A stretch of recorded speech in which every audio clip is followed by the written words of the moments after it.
ஃபட்னவிஸை விட அண்ணாமலை பெரிய ஆள் கிடையாது. தேவேந்திர ஃபட்னவிஸை ஒதுக்கி வைத்தார்கள். டெபுட்டி சிஎம் ஆக ஷிண்டே அவர்கள் சீஃப் மினிஸ்டர் ஆன போது டெபுட்டி சிஎம் ஆக ஆக்கினார்கள். ஃபட்னவிஸ் ஒப்புக்கொண்டார். சிவராஜ் சிங் சௌஹான் 3 முறை தேர்தல் 4வது முறையும் வெற்றி பெற்று அவர் நீங்க கிடையாது சிஎம் அப்படின்னு சொன்னாங்க.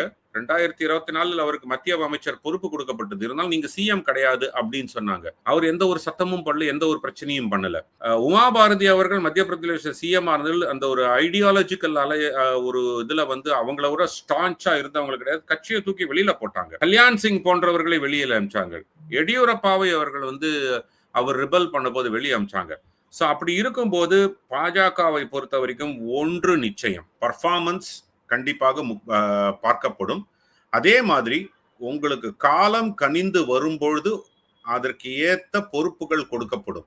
இது பாஜகல ஒரு அன்ரிட்டன் ரூலா தான் எப்போது இருந்துட்டு இருக்கு. அது யாரா இருந்தாலும் அது எக்ஸப்ஷன்ஸ் கிடையாது. சில சமயம் எக்ஸப்ஷன் சில பேர் பேசக்கூடியது, எக்ஸப்ஷன்ஸே கிடையாது எனக்கு பொறுத்திருக்கு. ஸோ அப்படி இருக்கும்போது இவர் என்ன சொல்ல வருகிறார் என்பதை பார்ப்போம். அமித்ஷா மோடி அவர்கள் ஒரு தூய அரசியலை கொடுப்பார்கள் என்ற நம்பிக்கையில் நான் இன்னும் இருக்கேன் அப்படின்ட்டு. So what is this definition of தூய அரசியல், அதை சொல்லணும், ரைட்?